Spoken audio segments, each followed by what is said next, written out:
Kính chào quý vị và các bạn. Hiện tại Đỗ Văn Dũng đang ở trên chiếc máy bay của hãng United đi Chicago. Sau đây mời quý vị và các bạn xem hình ảnh chiếc máy bay cất cánh ở sân bay Los Angeles ha. Các bạn xem nha. Đây là máy bay nội địa từ Los Angeles đi Chicago.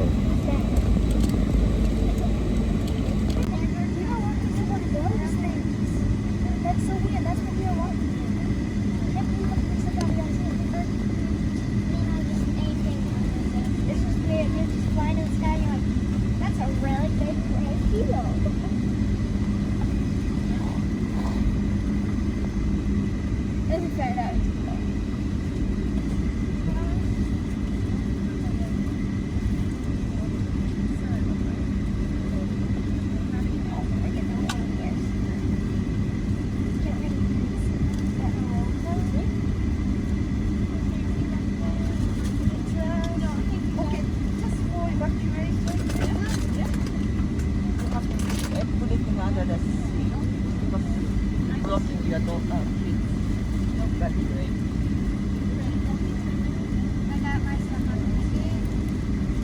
And then also the window seat feature. Huh?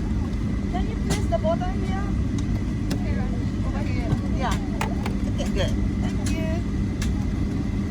I really am short. Okay. Do you mind to check in on your seat back one more time? Press the button. Check it up. Sir, so is yours too? Yes. Thank you.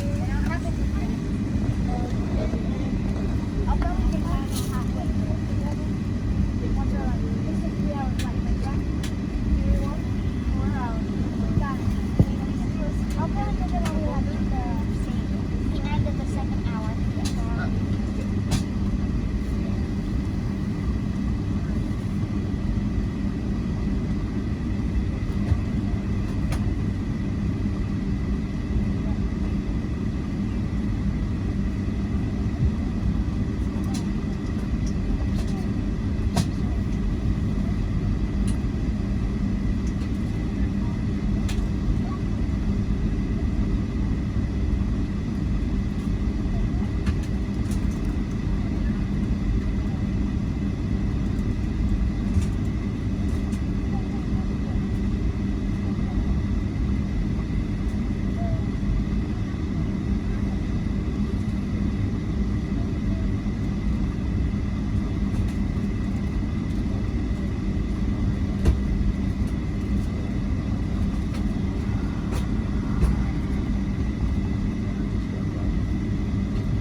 Flight attendants, please be seated for departure.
cái đường băng của nó hình chữ U.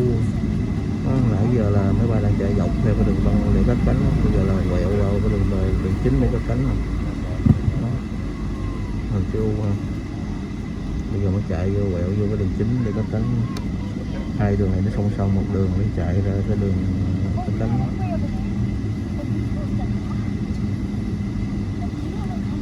Đó. Giờ mới ra cái đường cất cánh.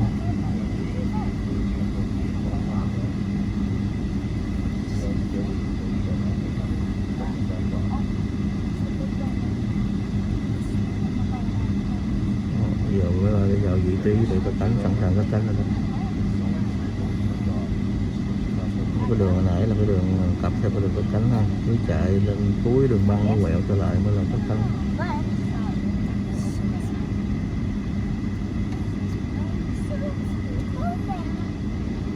Sân bay LAX này hiện tại trong mùa dịch thì chỉ có những chuyến bay nội địa, còn những chuyến bay mà quốc tế là không có hoạt động, nên sân bay rất là vắng. Chuyến bay cũng vắng. Cái sự nhộn nhịp của sân bay LAX như là không còn nữa, không còn chỉ những chuyến bay nội địa đều đều thôi. Máy bay đã vào vị trí để chuẩn bị cất cánh rồi quý vị, chờ không lâu cho phép cất cánh thì máy bay cất cánh.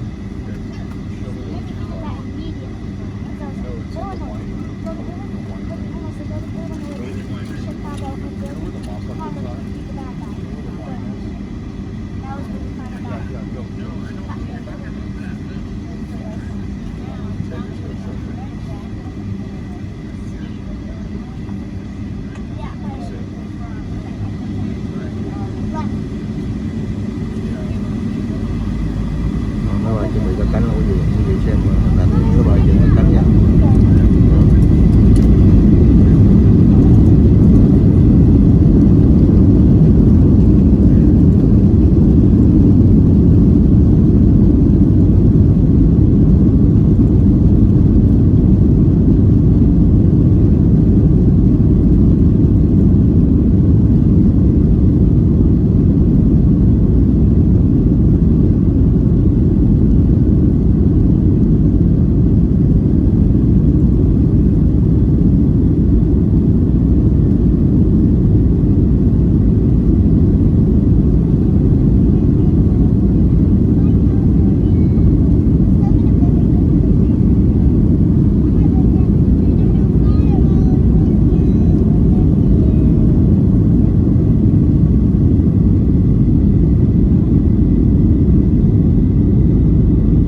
and hand it to the flight attendant. We thank you.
có 5 cái hồ lớn, nó gọi là giống như biển hồ lớn lắm, không nhìn thấy bờ luôn, nó như biển vậy. Cái hồ rất là lớn, nhìn không thấy bờ bên kia. Ở đây có 5 cái hồ, vậy gọi là Ngũ Đại Hồ. Sau khi quay đầu giờ họ ở đầu bay ngược cho đất liền, họ đáp xuống ngay bờ.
Công thắng lết bánh luôn.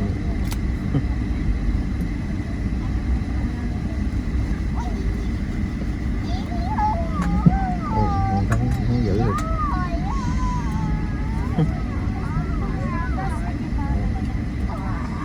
Máy bay đang rời cái đường băng chính trở vô cái đường băng để mà vô trong ụ để ngay đậu, vô cái chỗ mà quay đầu.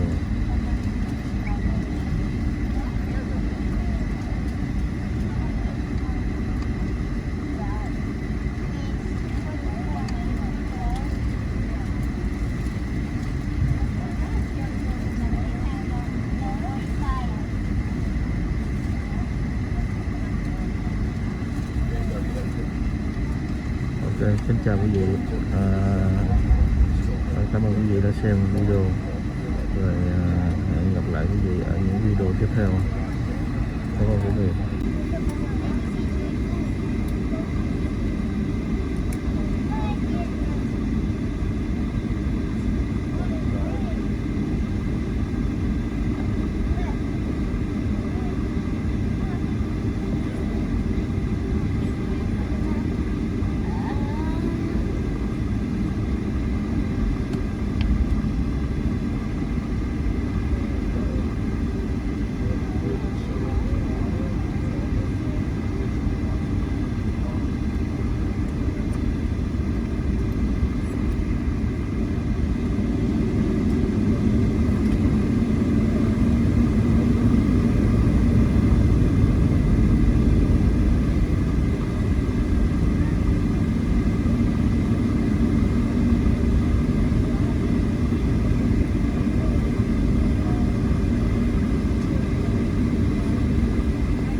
Sân bay ở Chicago, tiểu bang Illinois.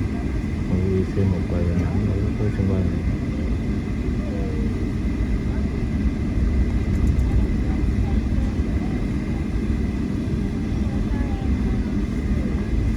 Máy bay đang đi vô cái ổ mà cầu để đậu lại.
Sân bay này cũng tương đối lớn, rất là rộng.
đang từ từ vào trong ụ để đổ lại.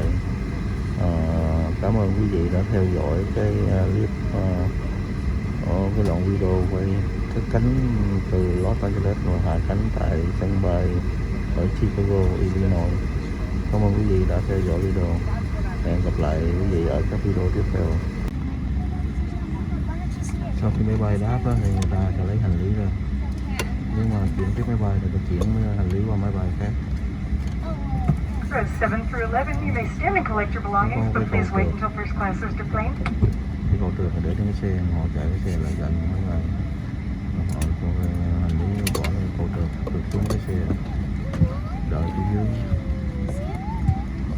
Rất là nhẹ nhàng. Thank you, rows 7 through 11. What if it's on the other side, Tara? And folks, for the rest of the aircraft, when the 2 rows in front of you are walking off the plane, you may stand and collect your belongings. Again, it's just like church. When the 2 rows in front of you leave, you may collect your belongings. Thank you.